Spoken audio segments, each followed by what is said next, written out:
விடுதலை புலிகளின் பெரும் தொகை பணம் கோட்டாபய ராஜபக்ச மற்றும் சுரேஷ் சாலே அத்தோடு அல்விஸ் என்று சொல்லப்படுகின்ற போலீஸ் அதிகாரி போன்றவர்களுடைய செயற்பாடுகளினால் முடக்கப்பட்டு அவர்களுடைய வங்கி கணக்கிற்கு சென்றிருக்கின்றது என்ற அடிப்படையிலே தற்போது ஒரு இணையதளம் செய்தி வெளிப்படுத்தி இருப்பதாக ஒரு செய்தி ஒன்று இப்போது வெளியாகி வருகின்றது. குறிப்பாக விடுதலை புலிகளுடைய பணம் பல கோடி ரூபாய் பணம் கோட்டாபய மற்றும் சுரேஷ் சாலேவுடைய கையிலே இருக்கின்ற அடிப்படையில் தான் இந்த செய்திகள் தீவிரமாக பரவ ஆரம்பித்திருக்கின்றது. அத்தோடு நாமல் ராஜபக்ச குறிப்பிட்டிருக்கின்றார், கடந்த காலங்களிலே நாங்கள் தவறுகள் செய்திருக்கின்றோம், நாங்கள் தவறு செய்தது உண்மைதான், உண்மையை ஒத்துக்கொள்கின்றோம், ஒத்துக்கொண்டே ஆக வேண்டும் என்றும் இனி வருகின்ற நாட்களிலே அதனை நாங்கள் திருத்திக் கொள்கின்றோம் என்ற அடிப்படையிலான கருத்தினை நேற்றைய தின புத்தாண்டு கொண்டாட்டத்திலே நாமல் ராஜபக்ச தெரிவித்திருக்கின்றார். இந்த விடயங்கள் பற்றித்தான் இந்த தொகுப்பினூடாக முழுமையாக பேசப் போகின்றோம். அன்புறவுகளில் ஒருக்குமே வணக்கம். கோட்டாபய ராஜபக்ச மற்றும் சுரேஷ் சாலே தொடர்பாக ஒரு மிக முக்கியமான செய்தி ஒன்று வெளியாகி இருக்கின்றது. குறிப்பாக இந்த சுரேஷ் சாலே கைது செய்யப்பட்டு சிறையிலே இருக்கின்றார். சுரேஷ் சாலேவிடம் கடும் விசாரணைகள் நடத்தப்பட்டு வருகின்றது.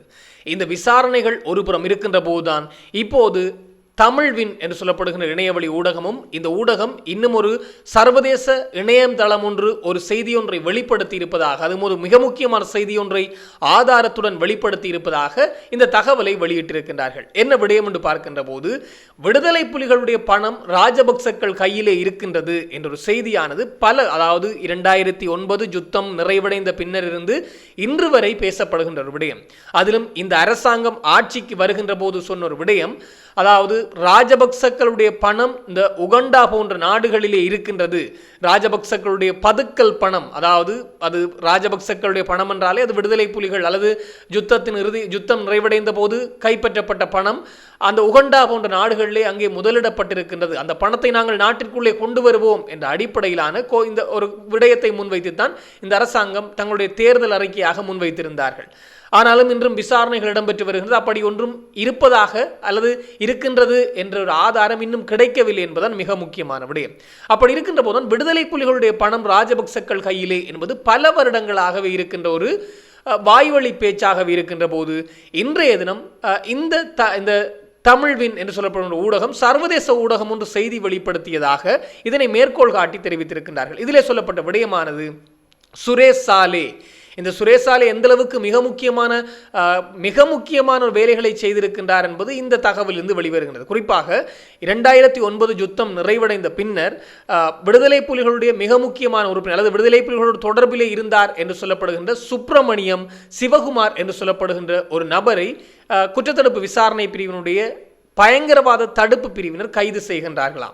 அவர்கள் கைது செய்த அந்த நபரை விசாரித்த போது 2009 அவரை விசாரித்த போது மேலும் 8 பேர் தொடர்பான 8 விடுதலை புலிகளோடு தொடர்பில் இருந்த அல்லது விடுதலை புலிகளுடைய மிக நெருக்கமான தொடர்புகளை பேணி வந்த உறுப்பினர்கள் தொடர்பாக தகவல் வெளியாகி இருக்கின்றது. ஆனால் அவர்கள் வெவ்வேறு நாடுகளிலே வாழ்ந்து வந்திருக்கின்றார்களாம். குறிப்பாக அவருடைய பெயர் விவரங்களையும் அந்த சர்வதேச ஊடகம் தெரிவித்திருக்கின்றது. அதில் மிக முக்கியமானவர் நடராஜா ரத்ன சபாபதி என்று சொல்லப்படுகின்ற நரேந்திரன், அடுத்தது திலீபன், அடுத்த பெயர் ரூபன், அச்சுதன், சானா, ஐயண்ணா என்று சொல்லப்படுகின்ற பலருடைய பெயர்கள் இதிலே குறிப்பிடப்பட்டிருக்கின்றது. இவர்கள் 8 பேர் வரையிலே விடுதலை புலிகளோடு தொடர்பில் இருந்தார்கள், அவருடைய பணம் இவர்களிடம் இருக்கின்ற அடிப்படையிலும் தகவல்களை கைது செய்யப்பட்டிருந்த அந்த சிவகுமார் கொடுத்திருக்கின்றார். எனவே இதன் அடிப்படையிலே அந்த காலப்பகுதியிலே பயங்கரவாத தடுப்பு பிரிவினுடைய சிரேஷ்ட போலீஸ் அத்தியட்சகராக இருந்த அல்விஸ் என்பவர் உடனடியாக ஒரு மனு ஒன்றை தாக்கல் செய்கின்றார் நீதிமன்றத்திலே. இந்த நபர்களை எல்லாம் பிடியாணை, அதாவது சிவப்பு பிடியாணை விடுவிக்கும்படி, இந்த நபர்களை கைது செய்வதற்கு சர்வதேச சிவப்பு பிடியாணை தேவை என்று உத்தரவு பிறப்பிக்கும்படி நீதிமன்றத்தை நாடுகின்றார்கள். இதன் அடிப்படையிலே நீதிமன்றமும் சிவப்பு பிடியாணை உத்தரவை பிறப்பிக்கின்றது. இதற்கிணங்க ஒவ்வொரு கட்டங்களாக விசாரணைகள் ஆரம்பிக்கப்படுகின்றது. சர்வதேச சிவப்பு பிடியாணையை கையிலே கொண்டு சர்வதேச நாடுகளுடைய ஆதரவோடு இந்த விசாரணைகள் இடம்பெறுகின்ற போதுதான் ஹாங்காங் நாட்டிலே குறிப்பாக இந்த நரேந்திரன் என்று சொல்லப்படுகின்ற நடராஜாவுக்கு சொந்தமாக இருந்த அல்லது நடராஜாவுடைய வங்கி கணக்கிலே இருந்த பணம் தொடர்பாக ஹாங்காங்கிலே இருக்கின்றது என்ற ஒரு ஆதாரம் கிடைக்கப்பெற்றிருக்கின்றதாம். அந்த ஆதாரத்தை தேடினால் ஹாங்காங் ஸ்டாண்டர்ட் பேங்க் என்று சொல்லப்படுகிற ஒரு வங்கியிலே அந்த பணம் குறிப்பாக 1759 யூரோவும் 4 லட்சம் வரையிலான 4 லட்சம் அமெரிக்க டாலர்களும் இருந்ததாம். இந்த 4 லட்சம் அமெரிக்க டாலர்கள் என்றால் இலங்கையினுடைய பெறுமதியிலே பார்த்தால் கிட்டத்தட்ட 12.5 கோடி ரூபாய் வரையிலே வருகிறது. இலங்கை பணத்திற்கு மாற்றினால் 12.5 கோடி ரூபாய் வரையில் இந்த ஹாங்காங் ஸ்டாண்டர்ட் பேங்கிலே இருந்ததாக சொல்லப்படுகின்றது. இந்த நரேந்திரனுடைய வங்கி கணக்கிலே, நடராஜான் சொல்லப்படுகின்ற நரேந்திரனுடைய வங்கி கணக்கில் இருந்ததாக சொல்லப்படுகின்றது. 2 வங்கி கணக்குகளிலே அதில் இருந்த பணம் தொடர்பாக விசாரணைகள் இடம்பெற்றதாம். பின்னர் அபுதாபியிலும் இந்த நரேந்திரனுக்கு சொந்தமான வங்கி கணக்கு ஒன்று இருக்கின்றது. அதிலும் பணம் இருக்கின்ற அடிப்படையில் விசாரணைகளை மேற்கொண்ட போது அபுதாபி வங்கி கணக்கிலே 13 லட்சம் அமெரிக்க டாலர்கள் வரையிலே அவருடைய வங்கி கணக்கிலே இருந்திருக்கின்றதாம். இதனை இலங்கை ரூபாய்க்கு பார்க்கின்ற போது கிட்டத்தட்ட 45 கோடி ரூபாய், அங்கே 12.5 கோடி ரூபாய் ஹாங்காங் பேங்க் வங்கியிலும் அதே போன்று அபுதாபி வங்கியிலே 45 கோடி ரூபாய்கள் வரையில் இருந்திருக்கின்றது. எனவே இது தொடர்பாக விசாரணைகள் முடுக்கிவிடப்பட்டிருக்கின்றது. பலருடைய பெயர் விவரங்கள் வெளியே வந்த போதிலும் கோட்டாபய ராஜபக்சவுடைய உத்தரவு கிணங்க சுரேஷ் சாலே அபுதாபிக்கு செல்கின்றாராம் பேச்சுவார்த்தை நடத்துவதற்கு இந்த நரேந்திரனோடு. எனவே நரேந்திரனோடு பேச்சுவார்த்தை நடத்தப்பட்டிருப்பதாகவும் அந்த பேச்சுவார்த்தைகளில் அவருடைய வாக்குமூலம் பதிவு செய்யப்பட்டதென்றும் அந்த வாக்குமூலத்தின் பின்னர் இந்த பணம் நரேந்திரனுக்கு சொந்தமானது அல்ல, பிரிதொருவருடையது என்ற அடிப்படையிலே இலங்கையினுடைய நீதிமன்றத்திற்கு தகவல் வழங்கப்பட்டு அவர்களை கைது செய்ய பிறப்பிக்கப்பட்ட சிவப்பு பிடி அணை ரத்து செய்யப்படுகின்றதாம். அதன் பின்னர் இந்த பணத்தை இலங்கைக்குள்ளே கொண்டு வருவதற்கான வேலைகள் இடம்பெற்றிருக்கிறது. குறிப்பாக ஹாங்காங் பேங்க், அதாவது வங்கியில் இருந்த பணம், இந்த 1759 யூரோ மற்றும் 4 லட்சம் அமெரிக்க டாலர்கள், அதாவது 12.5 கோடி ரூபாய் வரையிலான பணம் கொள்ளுப்புட்டி யூனியன் வங்கிக்கு கொண்டு வரப்பட்டிருக்கின்றதாம். ஆனால் இந்த அபுதாபியிலே இருந்த 13 லட்சம் அமெரிக்க டாலர்கள் என்ன ஆனது என்ற தகவல் தெரியாது என்ற, அல்லது என்ன நடந்தது அதற்கு என்ற தகவலே தெரியாமல் போயிருக்கின்றதாம்.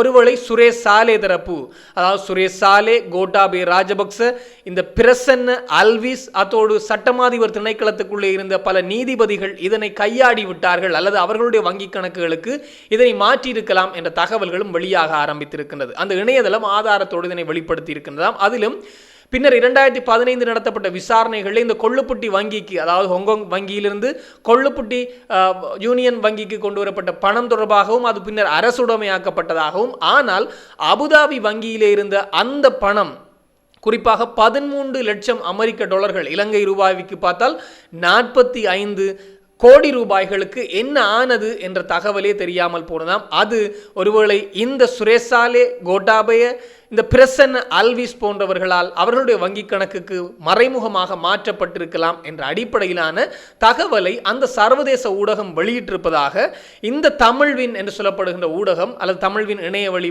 பத்திரிகையான இந்த செய்தியை வெளிப்படுத்தி இருக்கின்றது.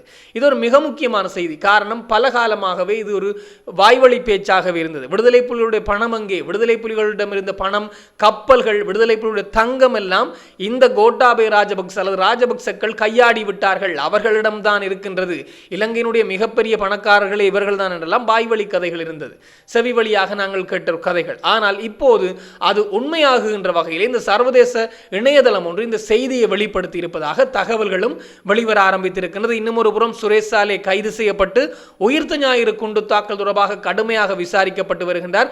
எதிர்வருகின்ற 21ஆம் திகதிக்குள்ளே இன்னும் ஒரு கைது இடம்பெற போகின்றது என்பது தெரிய வருகின்ற ஒரு உண்மையாக இருக்கின்றது. அது பெரும் தலையாக இருக்கலாம், ஆனால் யார் என்றுதான் தெரியாமல் இருக்கின்றது. ஒருவேளை கோட்டாபய ராஜபக்சவாக கூட இருக்கலாம் என்பது பலரும் சொல்கின்ற கருத்தாக இருக்கின்றது. எனவே எதிர்வருகின்ற 21ஆம் தேதி என்றால் உயிர்த்த ஞாயிறு குண்டு தாக்குதல் 2019ஆம் ஆண்டு இடம்பெற்றிருந்தது. அந்த நாளுக்கு முன்னர் இன்னும் ஒரு கைது இடம்பெறலாம் அல்லது இந்த நபர்கள் இந்த சுரேஷ் சாலே மற்றும் பிள்ளையானிடம் நடத்தப்பட்ட விசாரணை தொடர்பான முழு அறிக்கைகளும் நீதிமன்றத்திலே சமர்ப்பிக்கப்படலாம் என்றும் சொல்லப்பட்டிருக்கின்றது. பொறுத்து இருந்துதான் பார்க்க வேண்டும். மேலும் நாமல் ராஜபக்ச நேற்றைய தினம் புத்தாண்டு கொண்டாட்டத்தின் போது ஒரு விடயத்தை அல்லது உண்மையை ஒப்புக்கொண்டிருக்கின்றார் என்று தான் சொல்ல வேண்டும். குறிப்பாக புத்தாண்டு கொண்டாட்ட நிகழ்வுகளிலே கலந்து கொண்ட போது ஊடகவியலாளர்கள் எழுப்பிய கேள்விக்கு அவர் பதிலளித்திருக்கின்றார். ஊடகவியலாளர் கேட்டிருக்கின்றார், இந்த ராஜபக்சர்களுடைய ஆட்சி முறைகளை பற்றி கேட்டபோது அதற்கு குறிப்பாக நாங்கள் கடந்த காலங்களிலே தவறு இழைத்திருக்கின்றோம், தவறு இழைத்தது உண்மைதான், உண்மையை ஒப்புக்கொண்டுதான் ஆக வேண்டும் என்பதை சுட்டிக்காட்டியிருக்கின்றாராம் நாமல் ராஜபக்ச. எனவே இதனை உண்மையை ஏற்றுக்கொண்டு எதிர்காலத்தை நாங்கள் சரியான முறையிலே நகர்த்த வேண்டும் என்ற அடிப்படையில் அவருடைய கருத்து அமைந்திருக்கின்றதாம். இதில் மிக முக்கியமான விடயம், கோட்டாபய ராஜபக்ச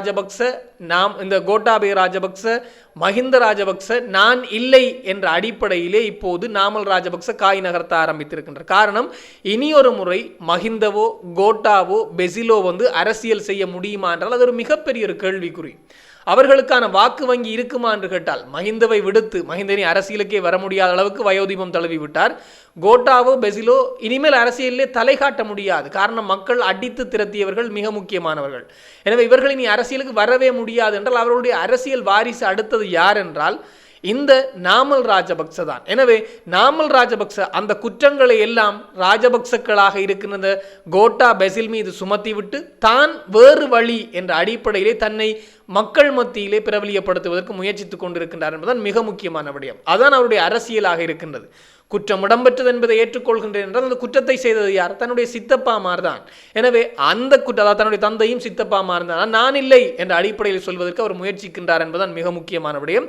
அந்த அரசியல் காய் நகர்த்தலை அவர் செய்கின்றார். அதன் ஒரு விடயம் அல்லது அதனுடைய வெளிப்பாடு தான் இப்போது இந்த நாமல் ராஜபக்ச சொல்லி இருக்கின்ற இந்த கருத்தும் அமைந்திருக்கின்றது. மிக முக்கியமான விடயம். அதாவது கடந்த காலங்களிலே தவறு இடம்பெற்றிருக்கின்றது என்பதை ஏற்றுக்கொள்கின்றோம். தவறு அந்த உண்மைகளை ஏற்றுக்கொண்டுதான் ஆக வேண்டும் என்றும் எதிர்காலத்திலே நாங்கள் சரியாக நடந்து கொள்வோம் என்ற அடிப்படையிலான கருத்தை தெரிவித்திருக்கின்றாராம். இதுவும் கொஞ்சம் அரசியல் மட்டத்தில், அதாவது தென்னிலங்கை அரசியலே கொஞ்சம் பேசு பொருளாக மாறி இருக்கின்றது என்பது மிக மிக முக்கியமான விடயம். இது தொடர்பாக இன்னும் பல தகவல்கள் வருகின்ற போது உடனுக்குடன் தெளிவுபடுத்த நானும் தயாராக இருக்கிறேன். இன்னும் ஒரு தொகுப்போடு சந்திக்கலாம். உங்களிடம் விடைபெறும் நான் என்றும் உங்கள் அன்பின் ஈழன். வணக்கம்.